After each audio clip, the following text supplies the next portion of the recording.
कराची से, जहां 3 तलवार पर बैंक के बाहर डकैती मज़ाहमत के दौरान एक शख्स जाँ बहक हो गया।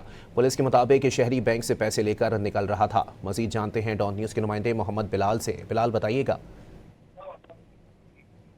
जी बिल्कुल, देखिए क्लिफ्टन 3 तलवार के करीब नामालूम मुल्जिमान की जानिब से फायरिंग की गई। फायरिंग से एक शख्स जख्मी हुआ, जिसे अस्पताल मुंतकिल किया गया। फायरिंग से जख्मी शहरी दम तोड़ किया है, जबकि वाक़या डकैती मज़ाहमत के दौरान पेश आया। मकतूल ने बैंक से 50 लाख रुपए की रकम निकलवाई थी। मुल्जिमान गाड़ी से 25 लाख रुपए की रकम लूट कर फरार हुए, जबकि मुल्जिमान पर सिक्योरिटी गार्ड ने भी फायरिंग की। पुलिस हुकाम की जानिब से कहा गया कि वाक़े की तहकीकात का अमल जारी है, जबकि आईजी सिंध जावेद आलम ओडो ने भी वाक़े का सख्ती से नोटिस किया है। आईजी सिंध ने डीआईजी साउथ से मुफस्सिल रिपोर्ट भी तलब कर ली है, जबकि वाक़या डकैती मज़ाहमत के दौरान पेश आया है। पुलिस हुकाम इस हवाले से तहकीकात कर रही है। मुख्तलिफ मकामात की जो सीसीटीवी फुटेजेस हैं वो भी हासिल की जा रही है। जी, बहुत शुक्रिया बिलाल।